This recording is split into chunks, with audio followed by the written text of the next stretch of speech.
Arkadaşlar hepinize merhabalar, ben Nostanga. Efsane bir içerikle tekrardan sizlerleyiz. Asya tarafının İonya Kupası 2025 maçları başlamış arkadaşlar.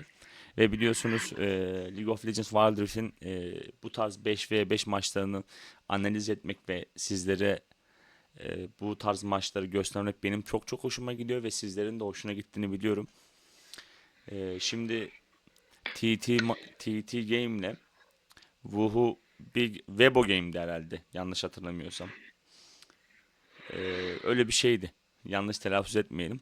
Şimdi bu maçı tek başıma analiz etmeyeceğim. Yanımda RCH Neuer var arkadaşlar. Bizim top lane'imizde. Di yani. Merhabalar, merhabalar. Debut zamanlar. Caner'cim hoş geldin bu arada. Hoş buldum. Ne yapıyorsun? İyisindir inşallah. İyiyim işte. Birkaç gündür biliyorsun işte. Aynen. İşler Koşturmaya devam. konuşuyorduk. Yeni başa çıktık. Evet. Bu tarz maçları sen de seviyorsun. O yüzden seni de Tabii. davet ettim. Kırmayıp geldiğin için teşekkür ederim şimdi. Yavaştan Ha, maçlara geçelim o zaman Caner'cim.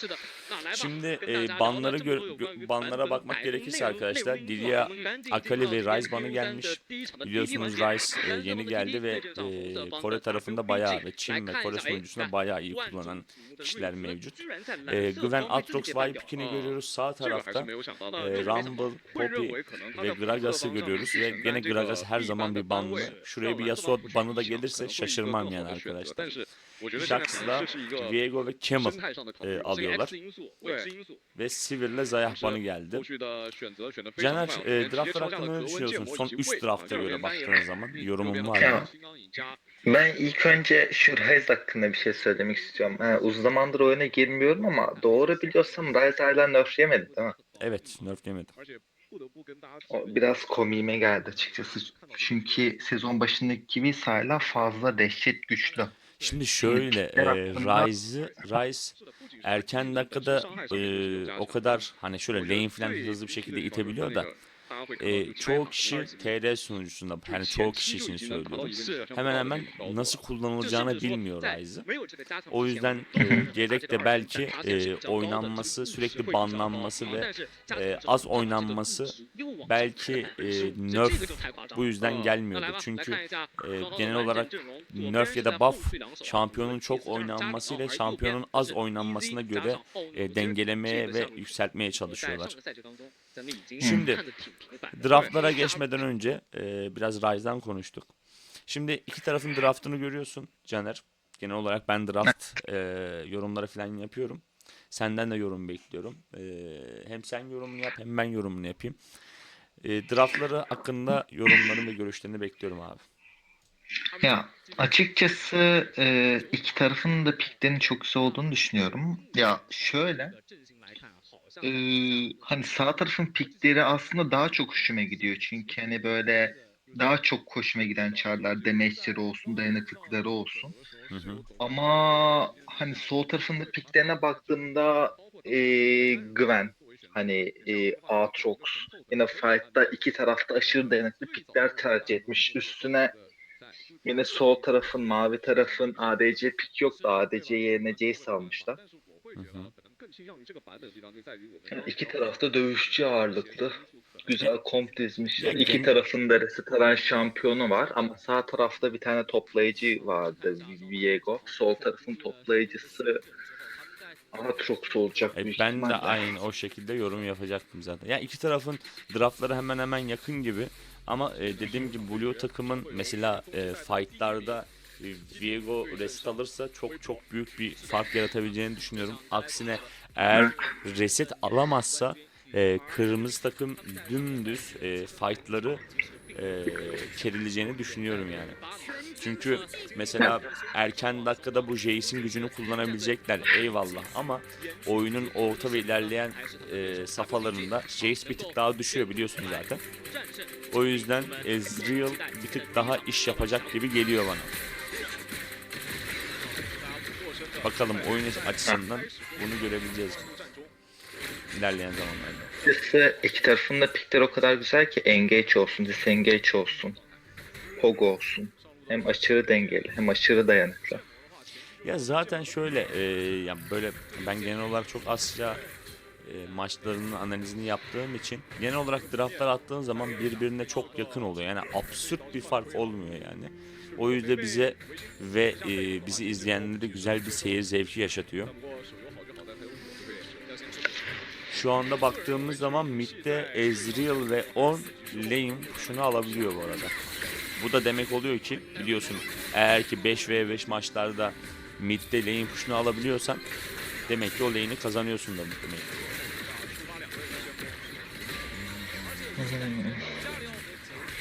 Bu arada orada da buzul takviyesi var ha. Onu da bir altını çizmem gerek. Ezreal saldırıya devam girmiş.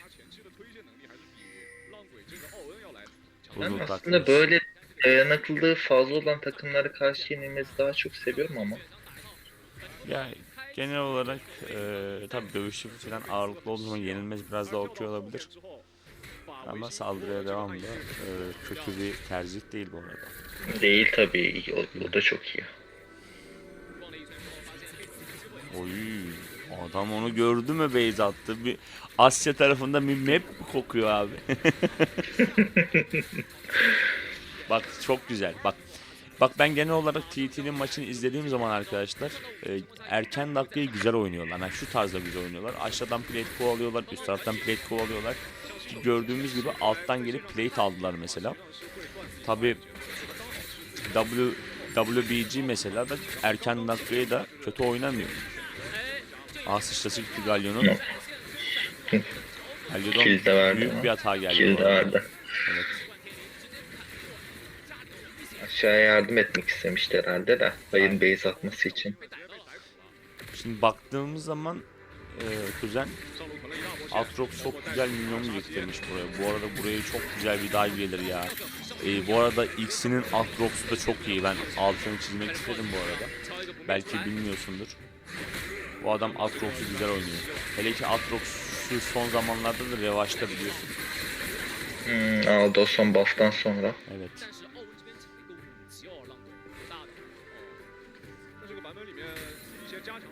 Ya zaten şöyle erken dakika mesela TT'nin arada bir o kadar aman bir fark yok bu arada. O Galio'nun ölmesi biraz kontralarını düşürdü. Evet. Oyun biraz daha yani TT adına yavaşladı yani.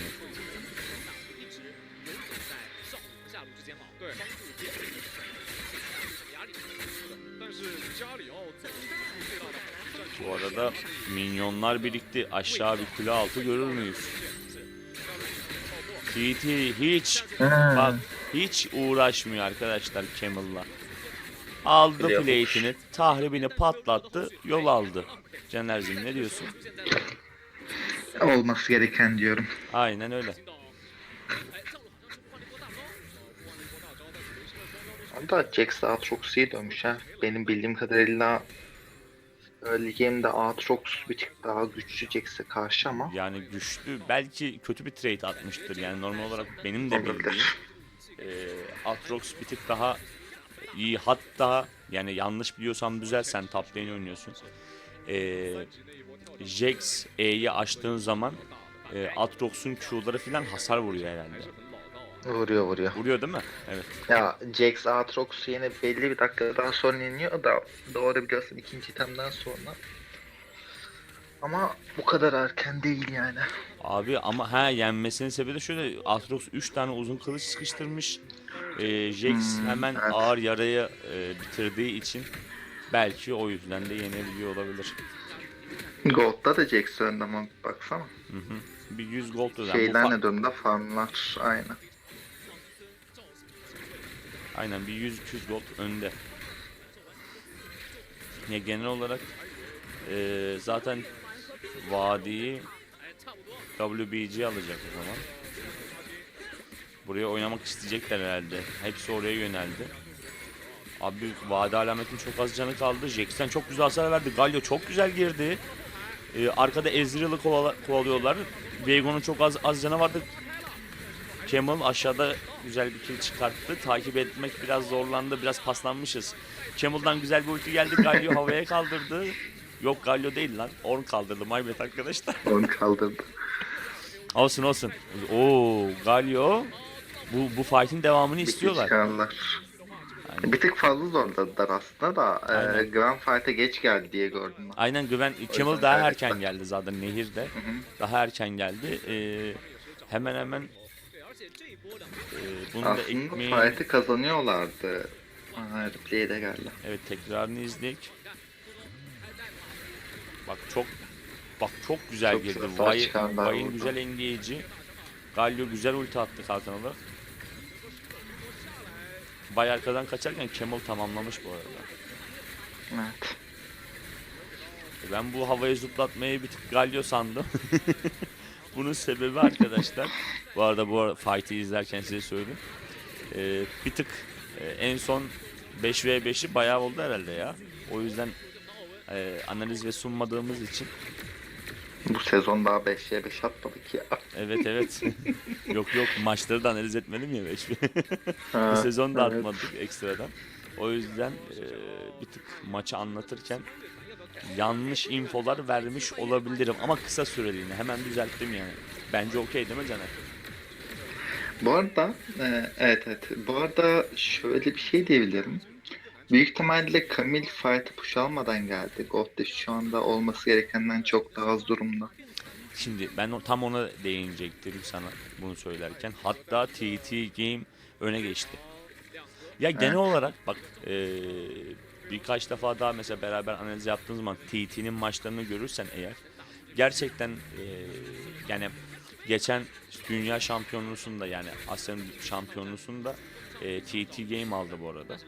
Onun infosunu da vereyim.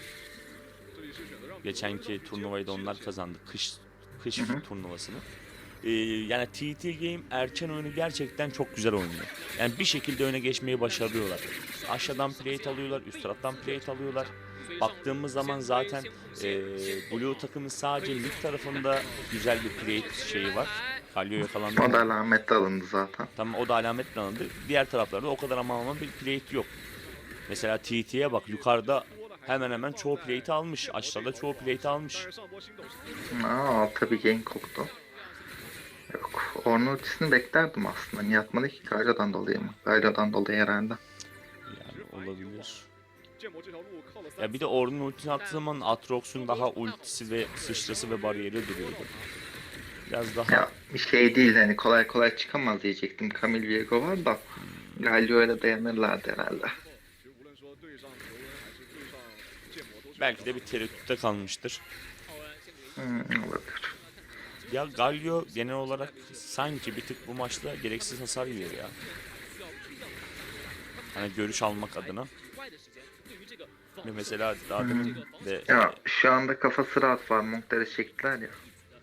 Demin neyse de şu anda ya alsa bir şey olmaz o kadar. yani Yan itemlere bakalım. Vay üçlü, Viego üçlü. şu anda ilk kuleyi de Jax'i aldı gibi bu Lassiter'ın arada. almış. Aatrox ilk kuleyi alma adına kili verdi. Hatta giderken de hiç rakiple hani alakası yok. Direkt farmlara falan vurdu. Bence okey gibi sanki. Buradan bir kuleyi de Okey alırlarsa ama bariyer basmasaydı keşke. Boşuna bariyer kullandı. onu çok güzel girdi. Jace'i buradan şey yapacak. Galio ölme dostum. O şeyden bastı. Son o farmları da alayım diye bari. Olabilir ya da zaman kazanmak için belki 1-2 saniye de olsa. Biliyorsun her saniyenin önemi var. Aynen öyle. Gördüğünüz zaman arkadaşlar görüyorsunuz. WBG'nin mesela 4 tane kili var. TT Game'in 1 tane kili var. Gold farkları hatta 100 gold öndeler yani. Şimdi Atkuli'ye verdiler. Word olmadı. Evet. Bence şu an halen kafa kafaya yani. Şu an güvenleri çok Jace'lan önde. dişini çekmiş bu arada. Ha? Jace'lan dişini çekmiş. O Jace bir tık sıkıntı yaratabilir. Ama şu an baktığımız zaman Camel'la Güven arasında bir 1K'ya yakın bir gold farkı var. Güven 8300 yani oyunda en fazla gold farkına sahip şampiyonlardan birisi.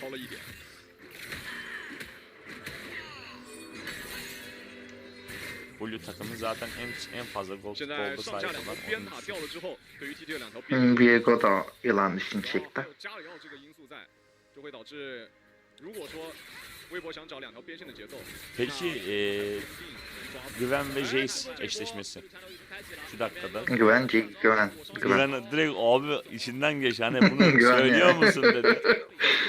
Dostan Grace bir daha duymayayım dedi senden 其 yani. 实刚刚第一时间感觉 Ya Güven bu aralar değil hani uzun bir zamandır şu hatta ayağı çubuğunu aldığı rework'tan sonra ya fazla gereksiz güçlendi Char bilmiyorum. Hani kaybetmesi gereken matchup'ları kazanacak duruma geldi. Yani Güven gerçekten güçlü ki sen de Güven'in de oynuyorsun yani hani hakkını demeye ki. Ya az bir şey. Ya Char şu anda fazla bozuk ya. Açıkçası yine Asya maçlarını falan izlediğimizde Jax'in erken oyunda daha iyi Güven'e baskı kurması gerekirken biliyorsun geçen kış sezonunda final maçlarında 5. maça kaldığında iki tarafta Jax Güven çekmişti. İki tarafta Jax Güven matchup'ını oynadı. Evet. İki tarafta da Güven baskı kurdu. Aynen Güven o yönden gerçekten ağır baskı kuruyor. Ve biz bu tarafta konuşma yaparken de TTC'im yukarıdan da kule almış oldu. Yani kulelerde 3'e 2 duruma geldi.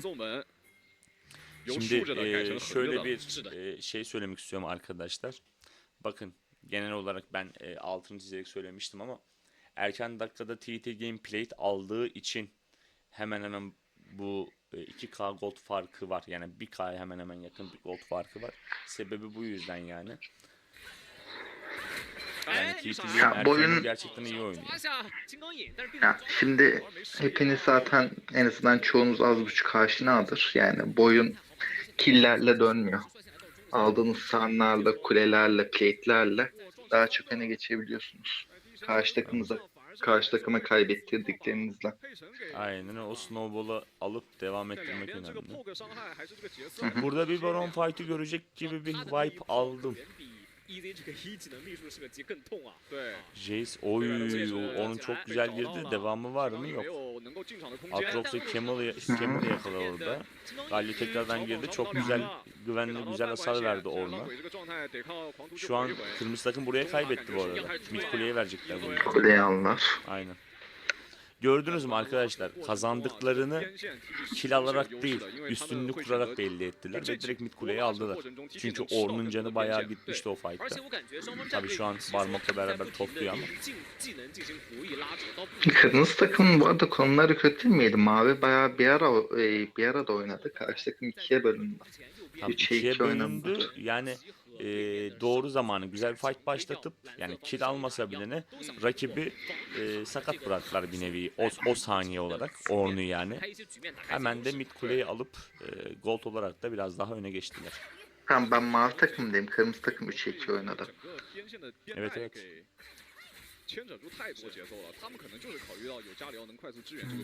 Şu anda baktığımız zaman hemen goldlara baktığınız zaman mavi takım hemen çok öndeler görüyorsun. Bir tek Ezreal ile Jace arasında 300k gold farkı var. Diğer lane'lere, şampiyonlara baktığımız zaman hepsi hemen bir 100, 200, 300 gold farkı önde. Güvenle Camel arasında çok büyük bir fark var. Bana Galio'dan direkt bir çivili gelmiş. Güven de direkt Rabadon'unu bitirmiş bu arada. Aşağıda hiç gitmemiş bile. Gerek yok diyor bana ya. Bana hasar lazım. Gerek yok. Görüyor musun? Bu arada çok özür dilerim. Bak şöyle. Şurada bir item var herhalde. Çünkü bug'a da girmiş olabilir bu arada. Ya yok ya bazı şey oluyor. Hani orada bir parça falan varsa direkt solda falan birleştiriyor. Şöyle bazen. bak, akabinde baktığın zaman mesela belki şurada bir item de olabilir yani. O mağadan infoyu verim dedim. Burada bir fight Galio güzel girdi. Camel'dan çok güzel bir ulti girdi. Camel'ın öldüğünü göreceğiz bu arada. Ben durdurduğum yere sıçayım ben. Nerede durdum? Camille burada ufak ace'ini kötü kullanmış ya. Camel'dan büyük bir hata gelmiş bak. Bunun devamında kırmızı takım için çok kötü olacak. Güzel bir Galio ultisi. İçeride kalan bir Jax. Atrox. Devam eder misin? Jax'ı da Yok. Abi bu ne demek? Baron demek arkadaşlar. Ya şu an baktığın zaman abi kırmızı takım yani fight konusunda biraz eksikleri var bak. Tam erken dakikada kill mill Evet, alıyorlar. evet. Fight'ları böyle Bir hatalı tek atıyorlar. Tağlatıyorlar, bir de çekinerek de oynuyorlar açıkçası. Evet. Ben daha onun hiç engage ya fight başlattığını doğru düzgün hatırlamıyorum. Ya şey konusu da var şimdi. Belki şu da olabilir. Siz bu sırada maçı izlerken. Karşılarındaki geçen finalde şampiyon oldukları için Caner'in dediğine bu konuda katılabilirim. Gerçekten biraz çekinerek oynuyorlar. Burada bir tane daha fight görebileceğiz mi? Blue takım üstüne oynuyorlar. Kule altına kadar gideceğim mi abi? Of! Jace'den Büyük ihtimalle mükemmel hasar geldi bu arada. Ornn Baron'un orada baskı kurmaya çalışıyordu da büyük ihtimalle Ornn'u Baron aldıktan sonra Ornn ufak bir deneme geldi. Diğerleri de oraya doğru koşuyordu. Aha şu an Galio'dan güzel gibi. Artık şu tarz hareketleri Blue takımdan görmemiz mümkün çünkü öne geçmişliğinin bir rahatlığı mevcut abi. Oyun bitti mi burada ya? Bitti ya. Büyük ihtimalle bitti kanki. Baronlu minyonlar da geldi ve ya bence ya iki takımın draftı iyiydi belli bir dakikaya kadar aman büyük bir hata yoktu. Ha, açıkçası mavi takımın oynayışı beni çok tatmin etmedi ya. Neyim? Çünkü mavi takım, pardon, kırmızı takımın oynayışı karıştırıyorum. Kırmızı takımın oynayışı. Sağdaki reliği gördün mü bu arada animasyonu? Güzelmiş lan. Ya çünkü genelde savunma odaklı, kaçınarak. Ya o Ha, tamam. yine pikleri belki de biraz daha ona göre olabilir. Hani Ezreal, yok aslında onlar da var. Şimdi şöyle ben genel olarak Yani, baktığım zaman bilemiyorum. abi. Ornn Camille varken bir şeyler deneyip arayabilirlerdi. Hı hı. Ya şöyle dediğim gibi yani sana bu konularda katılıyorum zaten. Biraz daha çok genel olarak hep hamleyi Blue takım yaptı. Genel olarak oyun gidişatında fight konularında söylüyorum arkadaşlar. Fight başlatma olsun, fightlara doğru zaman olsun hep Blue takım yaptı. Kırmızı takım bunu yaparken ya heyecanlandı ya yanlış Camel'ın yanlış fokusu mesela E'sini atması gibi. Ekstradan Ornn'un gereksiz hasar yemesi gibi. Yani bam güm fight başlatması gerekirken bir tık çok pasifte kaldı. Neyse. Ya, mavi Evet. takım için bir de şunu söyleyebilirim. Hani bu herkes için ufak bir şey olabilir. Hani pozisyon olduğunda kim fark etmeksizin adamlar engage'i koyuyor. Gerekirse Vay, gerekirse Galio. Kim yakalanmış, tank mı yakalanmış. Yine de engage'i koyuyorlar. Gördünüz zaten. Bir Hı hı. kulesini düşürürken. Aynen. Hasar çıkmaz, tereddüt yok yani. Aynen öyle katılıyorum bu arada Caner'cim. Şimdi arkadaşlar ikinci maça geçeceğiz. Biliyorsun bu maçlar best of one değil. Best of three oluyor. İki yapan kazanıyor herhalde. Haydi geçelim ikinci maça. Bence güzeldi. Öğrenmemiz gereken şeyleri bir nebze de olsa size anlatabilsek güzel. Ben izlerken de zevk aldım. Siz de umarım zevk alıyorsunuz. Haydi geçelim ikinci maça. Evet arkadaşlar geçtik ikinci maça. Ve ilk maçın galibi bu arada. Galibiyeti demeyeyim mi? Galibi TT Game oldu. İkinci maç ne olacak bu arada? Weibo Gaming neler yapacak? Durumu 1-1'e getirebilecek mi? Yoksa maç direkt TT tokatlayıp geçecek mi bu arada? Caner'cim şimdi banları genel olarak baktığımız zaman Nautilus, Wukong ve Gnar görüyoruz. Sağ tarafta kırmızı takımda TT'de ise Rumble, Ryze ve Zayah banını gördük. Piklere baktığımız zaman Akali, Renekton, Lee Sin. Sağ tarafta Lilia, Sivir ve Yasuo piklerini gördük. Ya piklere bakınca şu an söylenecek çok bir şey yok. Sonuçta iki taraf da engage veya pek birisi engage çekmemiş. Sadece mavi tarafta iki tane assassin görüyoruz. Evet sanki Kırmızı takımda ise Yasuo, zaten daha önce ilk maçta da söylediğin gibi genelde banlanan ve piklenen pikler arasında Asya'da. aynen O yüzden öyle. piklenmesine çok şaşırmadım. Genel olarak güzel kullanıyorlar yani fark yarattığı için genel olarak banlanıyorlar. Ve Lee Sin'i gördüğüm için erken oyunu istiyormuş gibi geldi Weibo Gaming. Yani erken Büyük oyunu. ihtimalle bu kız erken oyunda Renekton da erken oyun piki. Evet. Lee Sin de aynı şekilde. Akali de Bu kez erken suikastçı olarak oyunda fight toplayıcı. kurmak istiyorlar gibi. Aynen öyle.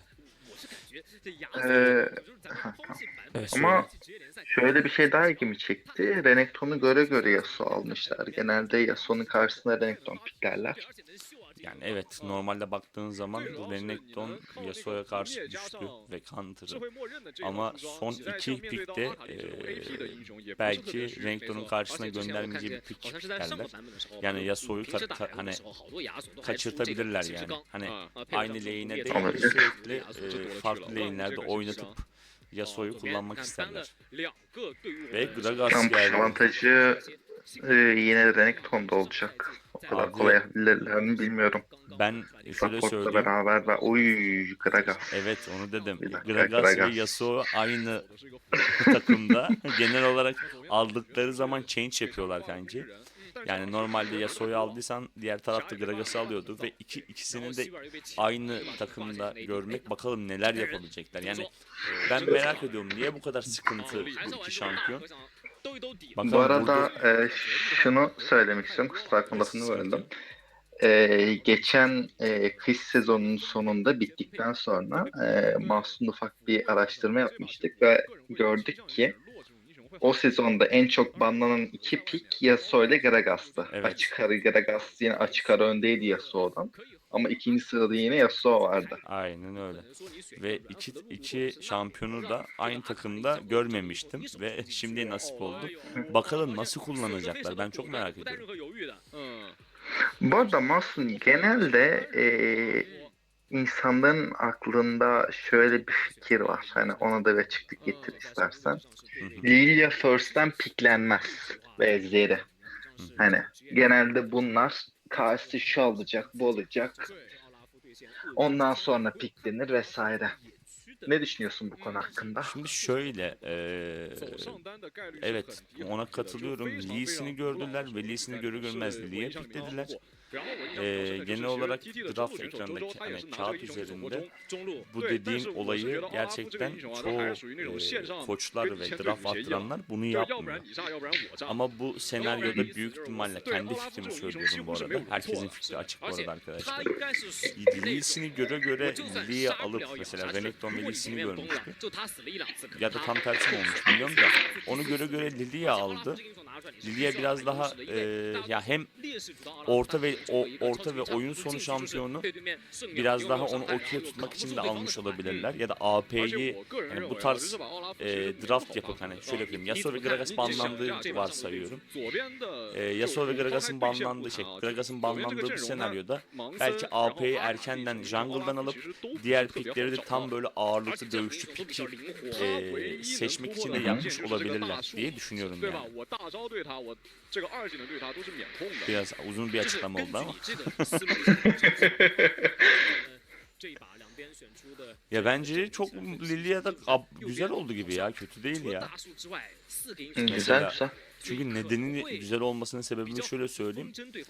Tek göz Lilia'da olmayacak arkadaşlar. Olaf var, dümdüz üzerinize koşan bir Olaf var. Ekstradan Yasuo var Gragas'ın ultisine mesela. Güzel bomba komboları var. Abi çok sinir bozucu değil mi? Emoji atıyorlar. Ya şöyle bir şey var. Aslında Lilia piki pek de iyi olmamış olabilir. Hani Maokai de geldi. Lee Sin de var. Renekton, Akali. Hani çok rahat burst çıkarıp kesebilecekleri bir şampiyon. Çok rahat da tutabiliyorlar. Ama ona nazaran şimdi tamam, okey, haklısın o konuda da. Dedim ya, Olaf çok cuk diye oturmuş bir pik oldu. Sebebi ise yani Lilia direkt mesela gözler Lilia'da olurken, Lilia'yı keserken abi o sırada Olaf'ın çok güzel sıkıntılar yaratabileceğini düşünüyorum derken Yasuo ve Renekton fight'ında Yasuo tokatlıyormuş gibi. Abi Konuşurken ne olduğuna dikkat etmedim ya. abi no, normalde bu tam tersi olması lazım arkadaşlar. Tecrübe konuşuyor. Evet, evet. Ya genel olarak şöyle de bu trade'i kaybetmesinin sebebi ya yanlış fokus atması, yani yanlış trade'e girmesi. Yani çünkü Ya Renekton'un şey de kırmızı olabiliyor. kusura bakma lafını böldüm. Genelde Renekton oynayanlar hızlı push için skill'lerini kullanabiliyorlar. Q'sunu vesaire. İşte bu da Lane'de yanlış zaten trade. öndeydi. Ha, bu da yanlış trade oluyor zaten. Onu Yasuo gördüğü zaman skill'leri olmadığını görür gibi direkt girmiş zaten. Ama ben Bu şöyle Yasuo egzasını da kullanmış. ama şöyle bir Onunla şey biraz söyleyebilirim. O barını falan o çok güzel bir kule altı gelecek mi? Yok. Ama Akali'ye de kolay kolay da dive atılmıyor işte arkadaşlar. 感觉应该就是来给你上点压力的。 Ya şöyle tüm trade'ini gördüm. Şu an mesela Renekton bak aşağıdan haritaya baktığım zaman üstünlüğü almış. Neden almış? Renekton'un çok saçma bir hasarı oluyor arkadaşlar erken dakikada. Altındaki barı doldurduğun zaman abi Yasuo'ya muazzam bir hasar veriyor. Gördüğünüz gibi zaten bunu da trade'i kaybetmesine rağmen bunu da erken dakikada gösteriyor. Ya Yasuo'nun tüm dayanıklılığını zaten pasifik kalkanı sağlıyor. Renekton direkt kalkanı değiştiği için Aynen öyle. fazla silahlar çıkartabiliyor. Yok sayıyor, değişmiyor da yani. İşte o yüzden dedim daha demin mesela trade'i kazanmasına rağmen Renekton bu çok rahat bir şekilde de lane'i ittirip üzerinde trade'i kazanıp sonra base'ini atıp itemini alıp geldi abi. Bir tane de zırh çizmesi sıkıştırmış araya. O Yasuo şimdi ne yapsın? Ama bunu yaparken de erkenden Renekton'da kullanmak gerekiyor arkadaşlar. Yani bu tarz oyunda başa baş giden bir oyunda dedim abi ne yapıyorsun? Bir fight mı göreceğiz Ay, dedim. Olaf bariyerini çok kötü kullandı. Bir Q'luk daha enerjisi vardı Akali'nin, onu atacak sandım. Yani o sis perdesi olmasaydı Olaf dümdüz keserdi bu arada. Lee Sin hemen Lilia'nın kuşlarını çaldı. Lilia, Lilia da alta yakın. 而且我感觉这可能就是咱们手游的魅力。你换成端游的话，这堵墙，这鳄鱼怎么可能用这个横冲直撞穿过去啊？ Şu an erken dakikada TT Game çok güzel bir de Jade'i de 打的 aldı. 有点痛， Gold'da da öne 但是神奇 geçti. 走到哪儿就敲到哪儿。人间金克斯，是，不对，这应该是叫人间抱抱。一个肚皮撞晕，但是阿卡里有侠阵啊，还是难抓。这个因素还是 Oş, 难抓。 çok demekçi Akali. 应该是想上。 Sis perdesini de kullandı. Kule altında duramaz şu an. Yani eğer Lilia o tarafa yürürse ki base atıyorlar. 上下两 Yani 半 çok 最终 rahat 资源还 kule 有最 altı 后的 dahi 40秒，正好 gelirdi. 刷新。 Abi Renekton'a baksana 哎，这 minimap'ten bakıyorum 这 da 说实话，我真有点期待 Yasuo'nun 那会儿 şey 泰的上场。 itmiş lane'i 众所周知，之 Hmm. 前 oraya 发这 zıplıyor 个 buraya 表 zıplıyor. 情 Tam 的人， olarak ne 泰的 olduğunu 就是 göremedim ama绝对算大 o 哥 Yasuo 大哥 base'ini bozdu aşağıda. 有事没事给你按一下。 Büyük ihtimalle pushlayıp çıkıyor Aynen. Renekton. Ama bu senaryoda ben baktığım zaman Yasuo'nun daha 两 çok 条 işine 边线上 geleceğini 面，地 düşünüyorum. 都慢慢的稳住了。 Bence de öyle. 因为 Yani 他们也知道， çünkü erken dakikada kazanan bir koridor 其 almışsın. 实在 Üzerine 面 bak 到对面 plate 的这个单 veriyorsun. 线英雄的时候都没那么好打。 而且这也是 Minyon da kaybediyor. Aynen. 2 tane minyon kaybetti. Bir büyük minyon da kaybetti arabalı 这 minyonu 波不知 mesela. 道是怎么情况，怎么被 Yani 四个没在线 kazanan bir 导致 koridor 让 oynuyorsan 自己 abi 生死赌场。 o aşağı oynaman 那 gerekiyor. 这样的话，打奇幻乐坛第一时间 TT 的人会更多啊。维新直接把闪现交出来， 那感觉打不 sıçrası da 了 yok. 这波，只要奥拉夫没有闪的 不 话 过，奥拉夫 Lee'sini ben bu oyunda çok görmedim aslında Mahsun. 血量比 Yani 惨 Lee Sin'i de erken dakikada o kadar kullanamadılar. Evet. Renekton'un gücünü de kullanamadılar. Bence oyun bu tarz senaryoda gittiğin zaman tabi gene kırmızı takıma yarıyor bu arada. Late şampiyonu mevcut Sivri ve Lilia çok güzel bir fight girdi. Zeri'de kaldı bu arada vade alameti. İçeride ölen bir Lilia, Olaf oraya temizler bu arada. Renekton da kaldı orada. 收掉了一个泽立，后续的话浪鬼应该是抓不太到了。不过这个 Yasuo farkındaysan hiç markayı zorlamadan direkt lane push'una gitti. 抢了两次， Aynen. 是感觉这两把奇幻乐团都不是被打野给惩到的啊，都是被抢的 而且被你四个这也能走啊！ 啊。 他好 Yani 像绕了一 baktığın 个大 zaman 圈。 abi normalde işte Olaf farkı biraz şimdi şöyle Olaf'a tam fokus gelmedi ya bak ben sana dediğim senaryo oldu. Çok özür dilerim şu 又是 videoyu 两个资 durduracağım. 源全收， Sana dedim ya Lilia'yı keserken Olaf'ı kim kesecek? Hı hı. Daha demin senaryo gördün mü? Lilia'yı kestiler ama o sırada Olaf fight kazandırdı. Olaf'ı hiç fokus atmadığım bir senaryoda Olaf o fight'ı yok eder. Yani dedim ya, Lily'yi erkenden almış ama son pick Olaf'ı aldığı için bence çok güzel bir fark yarattı yani. 前面那么多吧，就没 Ya Olaf'ı zaten Erkan önünde kesecek çok bir pik de yok. Hani Zeri'nin vurması gerekecek. Zeri de late'de güçleniyor. Yani o Lily'ye çok güzel bir şey geldi. Öldük mü? Aynen. Ama Gragas burada Renekton kesecek. Göstermedi.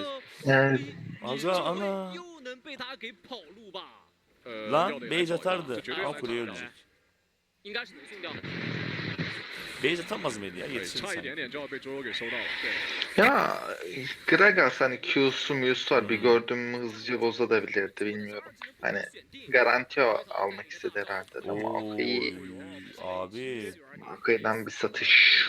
之一的爆伤， Gerçekten güzel bir satış geldi. Üzerinde Sivir gibi erken oyunu düşük bir şampiyon için de bu kill çok çok muazzam yani. Yani erken oyunu düşükten kastım arkadaşlar çok güzel lane push falan alabiliyor. Ama ve lakin o kadar şampiyonlara hasar vuramıyor 2-3 item'dan sonra. 2-3 item almadığı sürece. Renekton ne yapıyor ya? Renekton. Abi 几乎是凭借一己之力。 şu an TT Bir tane Game, TT Game şu anda var ya üstünlüğü aldı abi. 感觉被你四个就没必要往 ve demin olan şeyi gördün mü? Hani Yasuo'yu Q patlattı. Ondan sonra hasar takısından bir düz vuruş 2 Q 7. 人就牵制住飞白啊。 Abi E ile çıkabilirdi de E ile çıkmaya da çalışmadı. hakkı rahmetine kavuştu diyebiliriz burada ya. 我线上做不出点文章。 Bu maç erken bitecek gibi bir vibe aldım abi ya. 到底周周就在 Baksana 后面， TT 他 Game 是 bayağı 六 öne 七飞 geçti. 反Ee,也来了，就是告诉o Lee Sin güzel yakaladım Lily'yi. Güzel bir ulti geldi de bir uyutmayla GG. Yasuo buraya gelirse Yasuo'su oy. Güzeldi. aynen bayağı güzeldi bu arada. Ama bu fight'ı kaybedecekler. Blue takım. Kazan ha Blue zaten. Yani. Aynen burada dönüp 最后 Akali'yi 一 de 个飞白 keserler. 烟雾弹也已经到 CD 了。这个应该不敢飞了。但是这个下塔感觉守不了，这下塔只能给了。 Kulede gitti. Abi Olaf'ı jungle'a dönüyor. Dönmüş. evet. Olaf'ı da gördün mü o sırada da evet karşı jungle dönmüş yani. Abi şu anda ya şöyle söyleyeyim hiçbir maç dönmeyecek diye bir kaydı yok arkadaşlar. Gerçekten 还是能听到。 10K farkla maçların döndüğünü biliyorum. 被拍晕了，我已经被拍晕了。 O yüzden 我现在已经带入到微 yani 博的 sol 视角 tarafın 里了， draftları 听 da 到这个我已经 güzel 受不了了 arkadaşlar 真的 kötü değil bu arada. 一键把对面屏蔽。 Yani bir tak satmaya Zeri toplayabilir. Güzel hasar verir. Toplayıcı olarak da Akali 对 abi. 刚刚其实那波还是比较可 Çok 惜的，不知 güzel 道等会有没有回放。 kırılgan 其实 şampiyonu 反而是第一时 Sivir 间 ya da 打一 Lily'yi 个 çıkartıp 一大一， direkt yoluna 那一波实 bakarlar 际上 yani. 是 O 能够 yüzden 把心头给秒掉的。 bu 但 tarz 是他在天 eşleştirmede 渊 Asya 滑行的 tarafında 过程 abi 中， en 被 ufak 燕良给 hataya 睡住了。 oyun 是的，就 gidebiliyor. 导致有一部分的伤害没有打出来。是的， Gragas- 这里野区又要 Gragas'ı 去找神 yakaladılar 奇， mı 神奇有个 abi? 腰带，哇，这个腰带的酒桶还是挺灵活的。 Güzel. 大杀！ Oğlum. Zeri Yasuo'ya baksana oğlum ya. O Zeri adamların yanında kesti gitti ya. Utanmasa Lee Sin'i de kestireceğim. Kesti ama. Kesti. Hikmetli oldu. Ha, Gragas aldı ya. 又顶一个被刺伤 Burayı kaybettiler dümdüz abi. 本色第一时间要被九龙给收掉，阿卡丽在旁边操作，存物挂到了，但是闪现拉开。 Anti-shield yok değil mi mavi takımda? 一个 P 是直接把 Şu anda bakayım. Yok. Şu an yok. 而且这 Belki 波周 bir 周也 Anti-heal var mı? Anti-heal da yok ya. O yüzden çok dayandı. Ya şöyle, anti-heal almaları gerekiyordu. Ama anti-shield'ı yani bu arada arkadaşlar bilmeyenler için söyleyeyim. Birisi kalkan kırma, birisi ağır yara yani can çalmaması için alınan itemler. Yani şöyle cellatla okyanus sıkkını ya da yılan dişi gibi düşünün arkadaşlar. 第一时间的咬，还有包括 Bak 这泽利 çok güzel ultisi tutmuş Yasuo. Oy Yasuo Yasuo'yu direkt Zeri'nin atıyor. kucağısına atmış ya. 这个一技能没有挂到晨曦，其实有 Ama 一点 atmasa 点 bile 的 hortumu 浪费 tutuyordu 伤 bu 害了 tutmuş bu 你看 arada. 晨曦后面还 Gördün 想 mü? 过来，结果算了。 Evet evet. Bence biraz daha Aynen. dışa doğru atsaydı belki Zeri ölmeyebilirdi ama range yetmezdi. Zeri alta doğru kaçmak yerine yukarıya doğru kaçsa belki hani duvara doğru. Oradan eyle mesafe açmayı İhtimalleri de deneyecekler. var abi. Bence Lee Sin direkt dümdüz vursun abi. ADC'nin ne suçu var? Oy. Ya Allah. Akali'yi kesemez. Bu maç Keser mi? kesti. Oy sen sus Lostanga dedi. O kadar da değil yani. 但不过这个 Antiyalar hala çekilmemiş bu arada.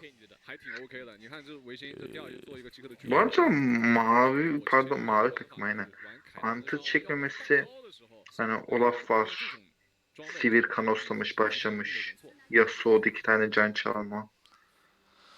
Yani normalde alması gerekiyordu kanka. Acaba 而且这 bu 把右 Weibo 边 Game 这个希尔 Türklerden 格奥 kurulan 拉 bir 夫 takım mı? 对吧？又是一个迅速的提升。你从维也传 Lee Sin diren dişini çekti artık uyanmış Evet. gibiler de. Aynen. Geç oldu yani. Geç. En azından Maokai'de böyle bir çivilinin alt parçası falan. Olabilir Diken dediğin gibi. Ama Lee Sin bir tık geri düştüğü için de ikinci itemi alacaktı belki o yüzden geçmiş de olabilir. Zeri belki Antiyal patlatabilirdi. Çok güzel uygular yani. 这样直接要往前 Abi 顶 Yasuo'ya baksana çok güzel hasar veriyor.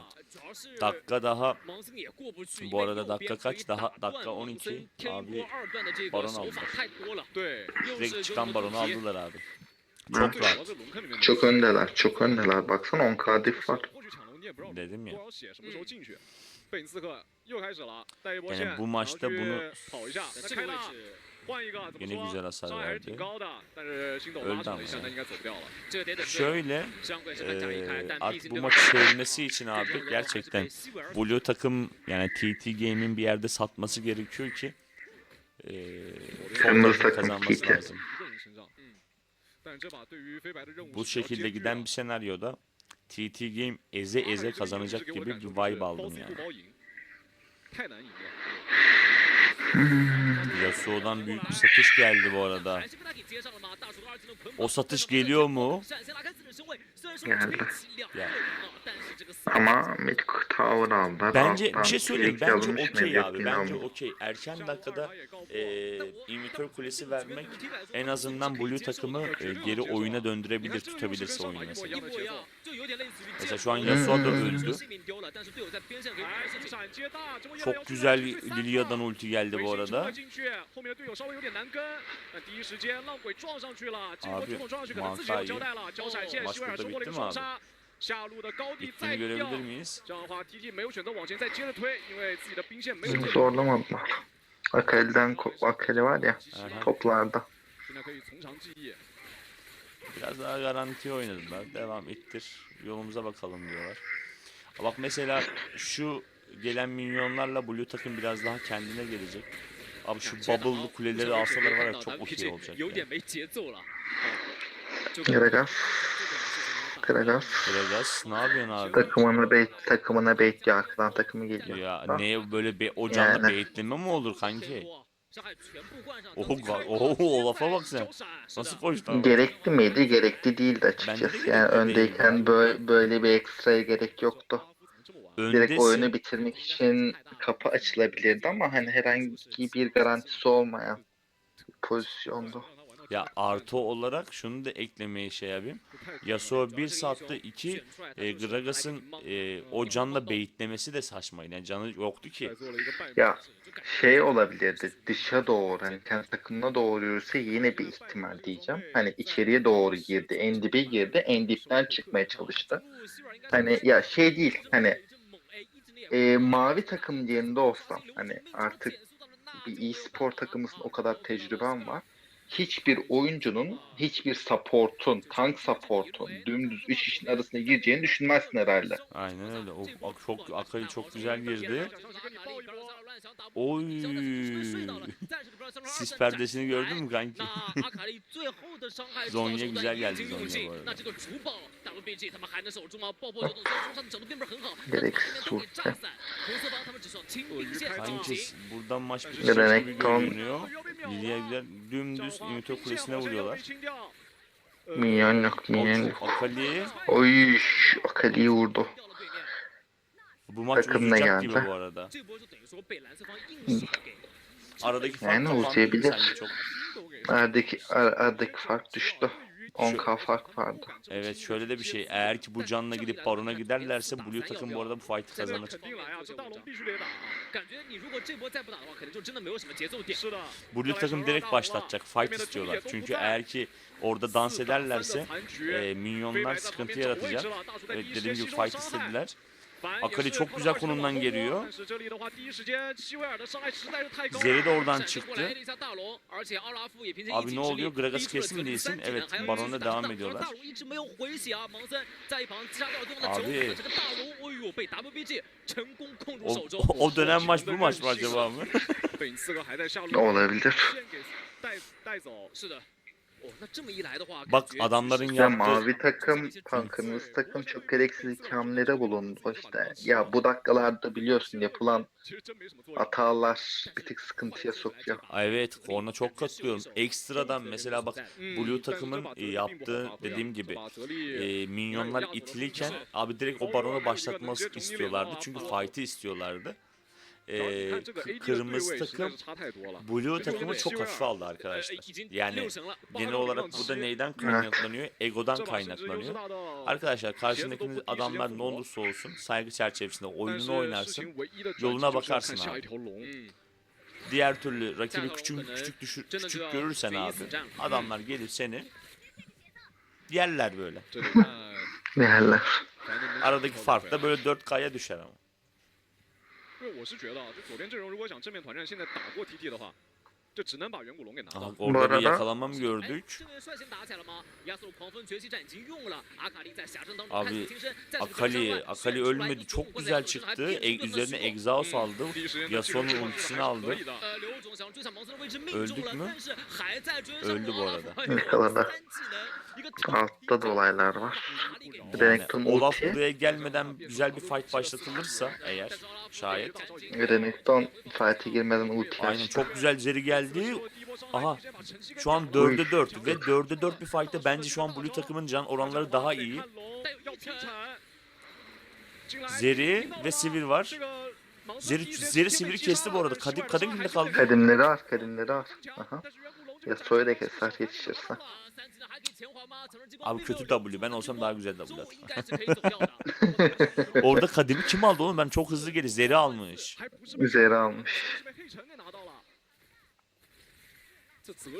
Ve yine %50 %50. Evet.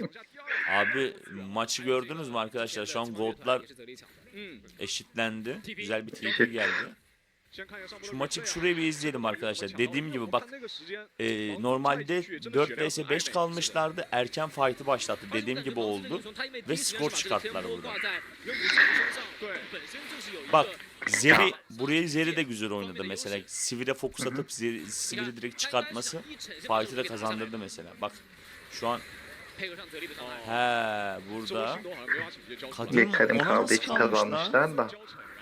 Ya şöyle bir durum daha var açıkçası. Burası yine Gragas'ı yazıyor. Gördün mü bilmiyorum ama takımı geride Renekton'u ult açmış. Renekton'un ult açtığını görüyorlar. Takımı gerideyken Renekton'u engage koyuyor ve ölüyor. Renekton'un ultisi açık bir bitmesini bekler ya da takımın bir toplansın gelsin. Zaten sayı avantajını elde etmişsiniz. oy. 5'e 4'sünüz. Yukarıda Akali'yi kesmiş Olaf. Yani ne gerek var? Yani bu yaptığı şu hareket bile ne artık senin için değersiz yani o hatayı yapıyorsan ki bu seviyede Yani büyük ihtimalle hani bir tek şımardılar ya. evet ya, abi çok şımarttılar ya. Kıllatmaya çalıştılar da abi bu seviyede kıllatırsan cezasını alırsın. Şu an Blue takım kendine geldi abi. Üzerinde gördüm gold farkını öne geçtiler abi. 要来秒龙，要来秒龙，贝斯克第一时间把自己的怒气给叠起来， Çok rahat hiçbir şey yapamadılar. 已经 Neden? 先被泽里给收掉。TD 还需要熬过这段时间。 Bana kalırsa bu maçı Blue takım alacak gibi geldi abi. Ben Döndü. Zaten Sivir 上两波打的 baksana 有一 20K'yı çoktan geçti. evet hepsi Daha full şey- item oldu şu anda. Mesela 2 ADC'ler de full item oldu. Üzerine Zeri 21K oldu. Bak 11-9 Sivir, 4-3-4 Sivir'in 只要能够秒到， Sivir'in Zeri'yle bir item fark koymuştu. Yani Öndeydi bayağı. 让鬼再绕角度，可以 Kötü. 重一下儿子。 Yani şöyle Maç çok döndü. Zeri'yi kesebilirlerse fight'ı kazanırlar da Zeri'nin daha koruyucusu var abi. Nasıl 有 keseceğim? 莉莉娅，又有希望。 Zeri'ye kimle yetişiyorsun ki? İşte 没有选择第一时间 belki 切到 Olaf'la dümdüz koşacağım. 而且不太知道 Gidene kadar da 这个 öleceğim. Kaçar yani. kesiyle. 目前来说一直在视野的范围 Erken 之外 dakikalarda o olacaktı. Artık bu dakikalarda 下路被 sıkıntı 刺 abi. 上单带一座塔， Dümdüz Zor. koştuğun an ölürsün. 那可能就要把节奏拉到第二条人了。 Ki şu anda da baskıyı 看 kurdular 下一 abi. 个大吧，九董下一个大很关键。 Son fight'ları 如果 göreceğiz 能 abi. 先炸回一个，比如说被你4个这种，那就是有机会结果的。 Gragas'tan yine bir uzaklaştırma ultisi geldi de.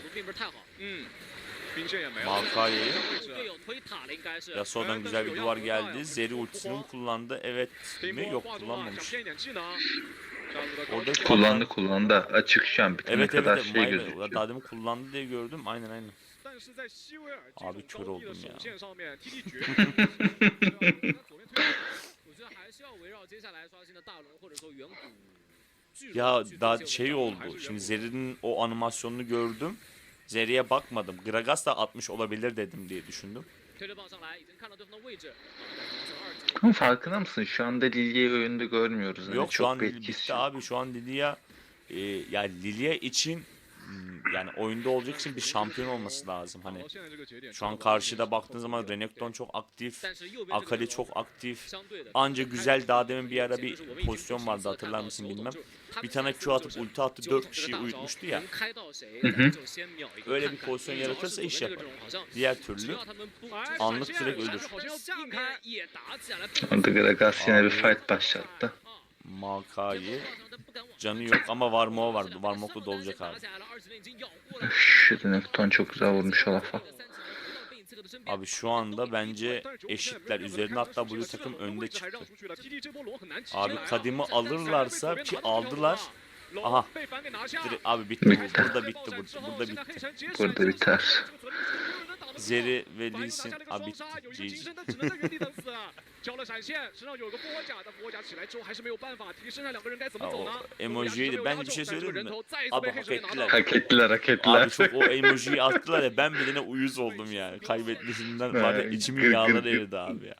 Gragas'cım ya her yerde emoji kullanıyordu Gragas. Evet, ya bu her oyunun yerde. satışı da tamamen Gragas'a yazıyor. Yasuo'yu da yazıyor erkenden. Evet.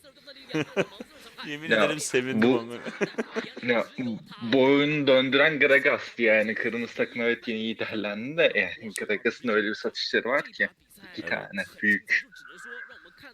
Şöyle bir şey söyleyeyim arkadaşlar. Bak ben her zaman söylüyorum, her videoda söylüyorum. Her maç dönebilir ama yeter ki rakip takımın hatalarını değerlendirin. Bak bu seviyede bile bu tarz hatalar oluyor. Ve iyi değerlendirirsen 10k bir gold farkından abi gelip maçı kazanıyorsun. Anladınız mı arkadaşlar? Ve bu tarzda gold'u falan kapattığınız zaman abi bir şekilde de karşı takımın yani draftlarına baktığında Lilia falan bayağı boşa düştü. Ve özgüveni de eline alıp maçı kazandılar adamlar yani. Çok rahat, çok rahat. Olaf da boş. Olaf da çok boşa düştü bu arada. Evet evet. Abi çok öne geçmişlerdi. Çok kıllattılar dediğin gibi. Olaf ve Zeri boşa düştü. Erken dakikada o kadar iş mesela o kadar iş yaptı. Lilia. Zeydelim. Neyse arkadaşlar bu tarz güzel bir maçın gene ben sunduğum için çok mutluyum. Neyse Üçüncü maç yok arkadaşlar, mu? güzel oldu. Hatalar yani bu seviyede bile hatalar yapılıp maçın dönmesi sizlere göstermem iyi hoş oldu arkadaşlar. Neyse geçelim arkadaşlar 3. maça. Caner son maç alan kazanıyor bu arada. Haydi Hadi bakalım. geçiyoruz 3. maç. Evet arkadaşlar geçtik 3. maça. Bu arada Yasuo Gragas'ı ilk defa gördük. Adamlar büyük satış koyarak maçı kaybettiler. Şu an piklere baktığımız zaman hemen piklere geçeyim arkadaşlar. Gnar, Warwick ve Nunu piklemişler. Sağ taraf ve VB Gaming, Ziggs, Nautilus ve Wukong. Bana baktığımız zaman Poppy, Morde, Ryze, banını gene gördük Ryze'ı. Ve sağ tarafta Fiora ve Riven, Rumble. Banlar hakkında ne düşünüyorsun? Ve genel olarak pikler hakkında düşüncen var mı? Ya banlar zaten az buçuk aşina olduğumuz banlar. Hani bir Morde'yi çok görmüyoruz ama Morde'de biliyorsun aşırı iş yapan, side lane'de daha kolay kolay daha yemeyen, laning'i yine güçlü bir şampiyon. Piklere geldiğimizde e, ilk iki maçta Nar banlanmıştı. Bu kez açık bırakmışlar. Nar'ı piklemişler. Hı hı. Ama mavi takım Nati ile Wukong'u açık bırakmış. İkisini de vermişler karşıya. Evet, biliyorsun bu arada Açıkçası ben Nati ile Wukong'un ikisini de aşırı güçlü buluyorum. Hani jungle'da benim için Wukong'un farklı bir yeri var. Nati'nin support'ta benim için farklı bir yeri var. Yani ikisi de aşırı güçlü geliyor bana. Üstüne bir de Ziggs picklediler. 3 pick de Warrior'e karşı Nar'a karşı gayet iyi iş yapıyor. aynen orada katılıyorum. Artı Ziggs, Wukong, Nautilus kombosu da yapabilirler. Bir de şöyle bir şey hatırlatmak istiyorum arkadaşlar sizlere. Bilmeyen arkadaşlar için söyleyeyim. Bir kere piklenen şampiyonlar bir daha piklenmiyor. Yani bu Kong'u mesela şu an aldılar ya. Diğer 2 ve 3. oyunda alınmıyorlar. Bilginiz olsun. Öyle bir hatırlatmasını da geçeyim. Ama o senaryoda dediğim gibi şimdi Ziggs'i çıkardığı bir senaryoda şu an 2 pik de önemli bu arada. 2 tane pik geldiği zaman draft hakkında daha iyi konuşabiliriz bu arada. Hı hı. Öyle şu 2 draftta da 2 pikte de bu arada draft'ın ne koşulda girebileceğini bizlere gösterecekler arkadaşlar. Mavi takımın bu arada Erkan oyunu yine fena değil de. Ya bak, Kuleye vuran bir iki pik alacaklar bu, gibime geliyor. bu arada ben sana şöyle bir şey söyleyeyim. Son Agresifliği değerlendirmek için. 2 pik Hı. seçilmeden önce sana söyleyeyim şöyle. Blue takım abi Nunu'yu şu şekilde oynuyor TT Game. Abi W'sünü direkt açıyor. Adamla işi olmuyor. Erken oyun için söylüyorum bu arada. Direkt plate'leri alıp çıkıyor. Mesela Nunu'yu çok güzel kullanıyorlar. Umarım hani izlediğim için söylüyorum. Bu maçta da bunu yapacaklarını düşünüyorum. Ve sizlere de örnek olarak söylerim yani. Gösteririm. Aha da böyle yapıyorlar derim yani. Kırmızı takım bir de yönü pikledi. Oo bak, Fena. Yone ve Varus geldi. Bu arada şöyle bir şey daha dikkatimi çekti. Doğru hatırlıyorsam maçların hiçbirinde Varus piklenmedi. Ee, banlanmadı da. Hani ilk bu maçta pikleniyor. Nasus da bu arada piklenmedi sanki. Hı hı. Ya şunu söyleyeceğim. TR'de turnuvalarda dahil Varus gördüğü an bırakılmıyor. Bu konu hakkında ne düşünüyorsun? Şimdi şöyle, genel olarak baktığım zaman geçen kış sezonunda mesela evet hiç Varus piklenmedi mesela. Adamların biraz daha oyun stili, yani ben genel olarak çok şey yaptığım için erken dakikada yapacaklarını yapıyorlar. Mesela TT Gaming daha demin yaptığı gibi. O yüzden mesela çünkü Varus da biraz orta ve orta ve erken oyunda güçlü bir şampiyon. Tabii late'de de gene vuruyor ama devamlı vuran ADC'leri daha çok tercih ediyor Asya tarafı.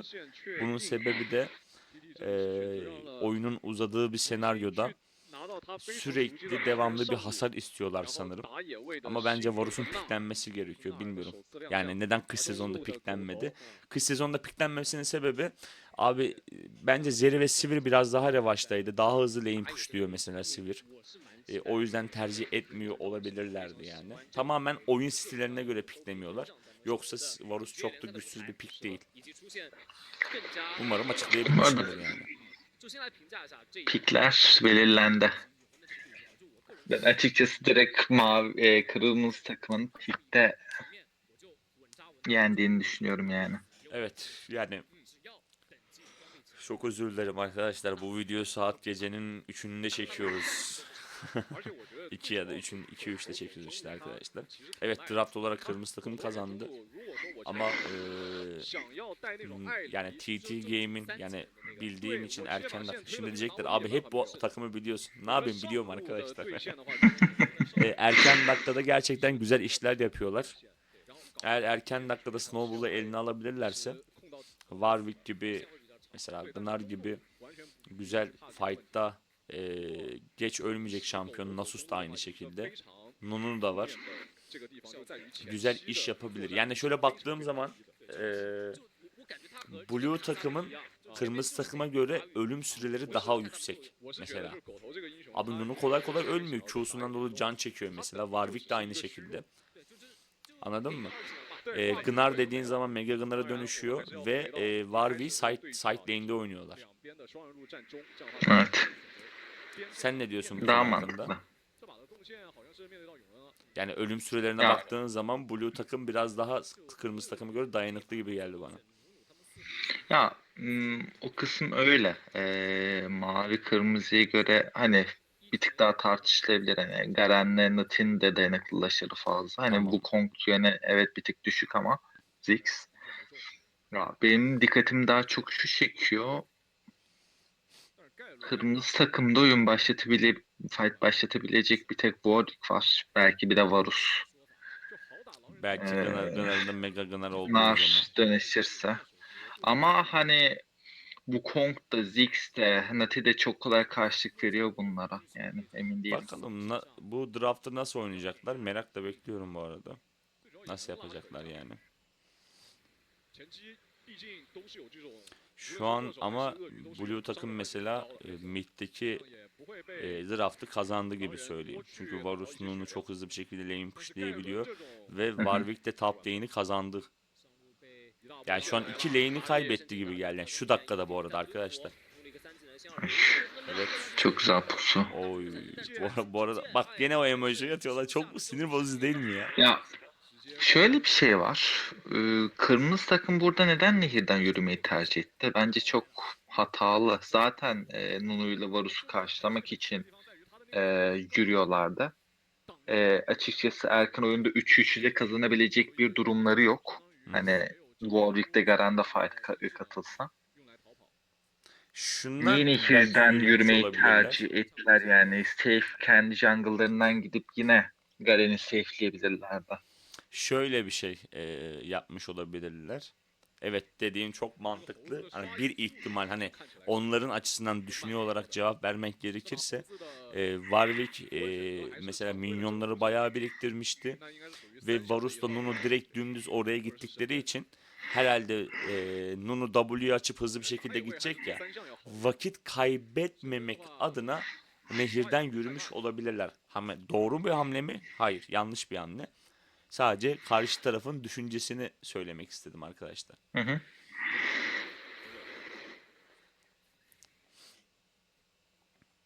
Şöyle bu arada Z ile Feibi. Abi Nasus da oyun sonu ilerledikçe abi hep güçlenen bir şampiyon bu arada. O Yone'ye bayağı sıkıntı yaratacak gibi bir hissiyat alıyorum. Ya o konuda haklısın da Asya ben şimdi Nasus'u açıkçası ilk defa Asya maçlarında görüyorum. Ve hani bu tarz oyuncuların açıkçası bana Nasus gibi bir şampiyonu öyle güçlendirme fırsatını vereceklerini sanmıyorum yani. Bence verecekler gibi o hissiyatı aldım bak. İkinci skill de geldi. Üzerine Ya şu durum var. Garen'i kovalamak yerine aslında baskıyı kırmızı takım Nasus'a doğru verse, alta doğru verseler. ama bunu erken dakikada belki yapabilirlerdi. Hatta çünkü ama o sırada Artık geç mesela ama.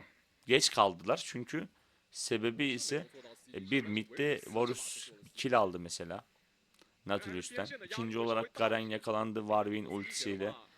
Orada bir iki tane kill verdi. Yani bir tık snowball'u Blue takıma verdiler. Bunu yapmaları için bu arada dediğim gibi bak erken dakikada ne dedim sana? Şu an top lane ve mid lane kaybetti. O senaryoya baktığınız zaman. Çünkü Ziggs bir item çıkmayana kadar hızlı bir şekilde lane push alamıyor biliyorsun. Evet. Varus çok rahat alabiliyor ona rağmen ve Nunu ile beraber hızlı bir şekilde alıyor. Ziggs'in yanına Nautilus almışlar hızlı pushlaması için. O bile ne yetmiyor bak. O bile ne yetmiyor.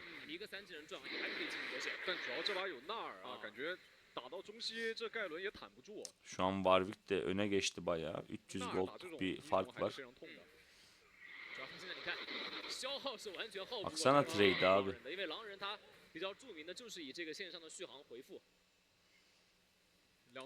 Şu an mesela bak mid ve top lane kaybediyor.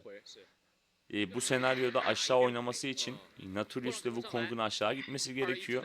Bu sefer Ziggs sıkıntıya girecek. Yani dediğin senaryo biraz şu anlık için sıkıntı gibi geldi bana. Ne dedin? Şu andan sonra geçti zaten. Yok, ilk dakikalarda da aynı şekilde. Ha, ilk dakikalarda yapabilirlerdi bence. Ama bence de yapabilirlerdi ama gene kaybediyorlardı ki erken dakikalarda. Güzel bir ejder fight'ı oldu. Burada abi Wukong'un öldüğünü göreceksin. Oy, Gunnar'dan çok güzel bir ulti geldi. Yone bir nebze olsun ultiyle girdi. Artık o da öldü bu arada. Gunnar'ın o böyle ucundan tuttuğu ultisi var ya, direkt o fight'ı değiştirdi abi. Ya şimdi şöyle yapabilirlerdi ama erken dakikalarda da bu arada Caner mid ve top lane'i kaybediyorlardı minyonlardan. Sen onu da gördün zaten. Ya mid Anca pushları yoktu evet ama hani karşı takım Varus'la şurayı bir silelim tekrar. yani çok güzel gümüş Nunu'dan güzel bir ulti. Wukong ejderi almış ama o güzel double ulti kombosu gördün mü abi? Devamında zaten GG ve burada da bayağı erken dakikada gene öne geçiyorlar.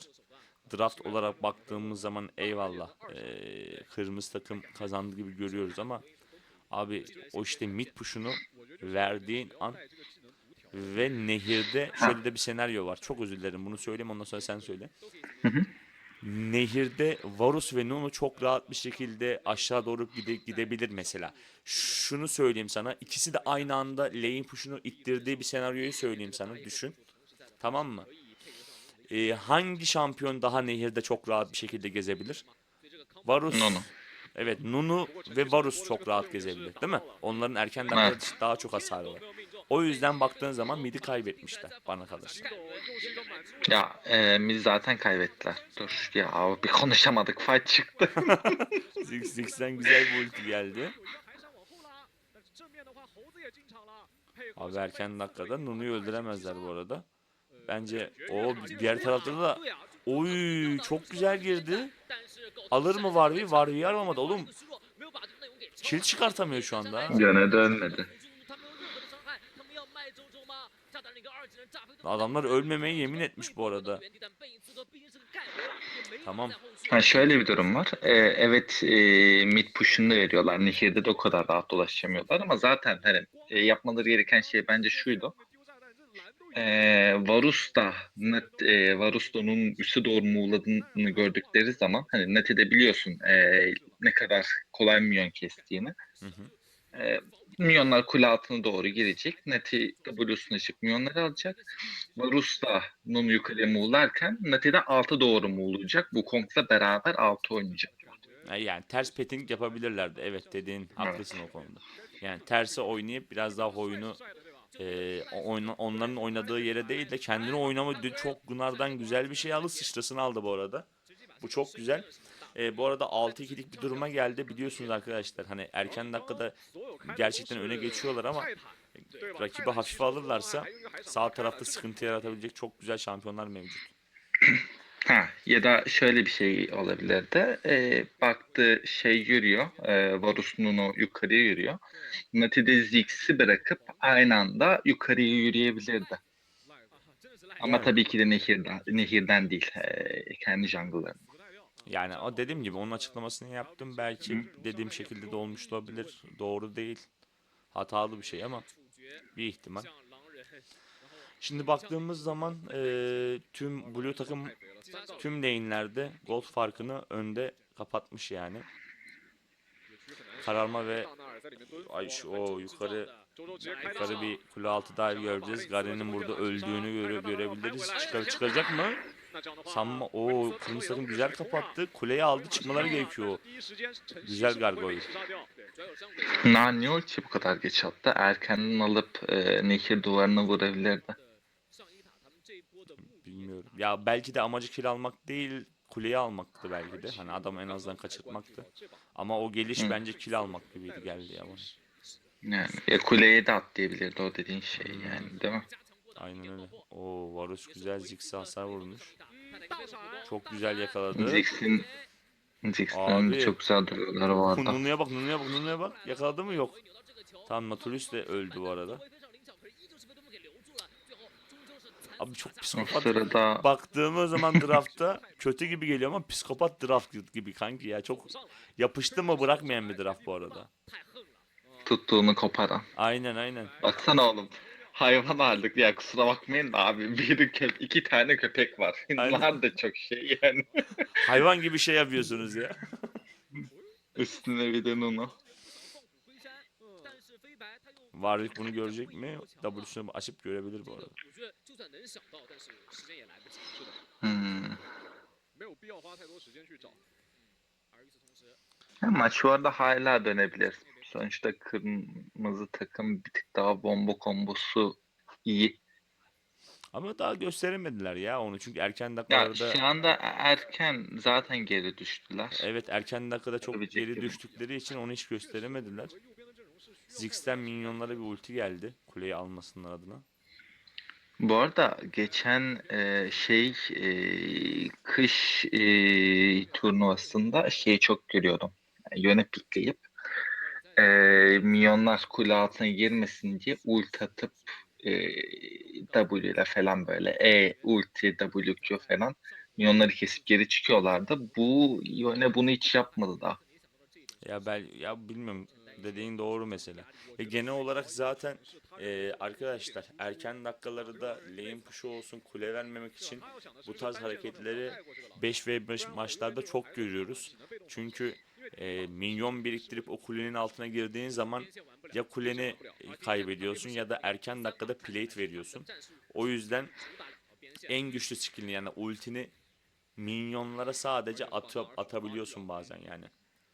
Ya, belki başkaları dikkat etmemiş olabilir de şunu söyleyeyim. İlk Ejder fight'ında, pardon, ilk Ejder'den önce çıkarken Nasus ult açtı. Hem Yöne'nin canını düşürdü hem lane push'unu aldı. Bu yüzden adamlar Ejder'i geç aldı. Üstüne Yöne'nin de canı zaten düşük. Bir yarı falandı galiba. Çok Erik güzel. yemediyse. Aynen, o sırada anlatırken Baron alındı bu arada. Çok güzel bir fight girdi. Wukong arkada ölecek. Wukong'u sokmadılar. Garen aşağıda split push'a devam ediyor. Yani yapması gereken oydu. Aslında şöyle düşünüyorlardı kırmızı takım. Garen'in oradan devam edip Garen'in bir kişi karşısına gelmesini istiyorlardı ama bu eşit bir seviyede olabilirdi. Çünkü baktığımız zaman kırmızı takım geride, blue takım önde. Çok rahat bir şekilde sayı üstünlüğünde Baron'u alıp direkt çıktılar abi. 对，刚又可以看到维新是靠自己 Ve baktığımız zaman da yani çok aman aman bir gol farkı yok arkadaşlar. Bakın, tamam, skorlar falan yüksek, skorlar falan yüksek ama mesela Baron'u karşı takıma verdiler ama oradan gördüğüm kadarıyla, yanlış görmediysem, Bubble kule aldı bir tane mesela. Garen. 主要是野区现在不 Değil mi? Yo, bir kule aldı. Bir Evet, kule aldı. Bubble'lı kule aldı, bir de ekstra gold'lu bir kule Ha, aldı. Yani. evet evet. 这个狼人家狗 Bu da biraz farkı kapattı diyeceğim. Garen'in burada öldü. Oy. Gargoyle kurtardı mı? Evet. O Gunnar. Gunnar'dan gene aynı bir hareketi geldi abi. Şey gibi yapıyor Gunnar. Böyle ucunda var ya, kaçtın mı kardeşim? Böyle o hissiyatı veriyor. Kaçtım hissiyatını veriyor. Evinden alıp geri getiriyor ama. 之后，这个纳尔先用二技能接闪现， Bitemlere de hiç bakmadık. Bitemlere de bakalım. Abi baktığın zaman Gunnar bir 2,5 item olmuş. O sırada kulede gitti. Varus 3 item olmuş. Support da 3 item olmuş. Diğerleri 2,5 来 item 到了 işte. 13级了，是。因为现在这个前排的坦途真不跌， Varus kopyayı mı diyeceğim? Aynen, kopyayı tuttu. Güzel hasar yedi bu arada. Eğer çok güzel EQ ile devamında şey yaptı. Buradan Nunu'yu çıkart lan. Hah, güzel çıktı. Bence güzel onlar için. 中路的话是被狗头一个人给带掉，但是这波也算是有所收获。 Abi aynı maç mı olacak sanki? Ya öyle bir hissiyat alıyorum onu, biliyor musun? Ya deminki maçtan sonra bence aynı hatayı yapmazlar. Sonuçta satışları yüzünden bir tık daha kaybettiler. Bence maç daha dikkatli oynayıp kazanırlar. 一条小龙， Ya ama mesela baktığın zaman aynen dediğin gibi belki ders almış olabilirler. 想要 Ekstradan işte kırmızı takımın da mesela yakaladığın zaman, mesela Garen'in olsun o hasarı tamamlayacak, Ziggs'in uzaktan poklayacak şampiyonları mevcut. işte bunu iyi tamamlamaları gerekiyor yani. Hani fight'a girmeden önce o Ziggs'i kullanmaları lazım. Ziggs bir tık fazla açılıyor bu arada. Takımın önünde oynuyor. Hani Warwick bir tutsa düşürürler. Nunu'ya bak çok güzel geldi bu arada ha. Abi bir de hiç gözükmeden geldi.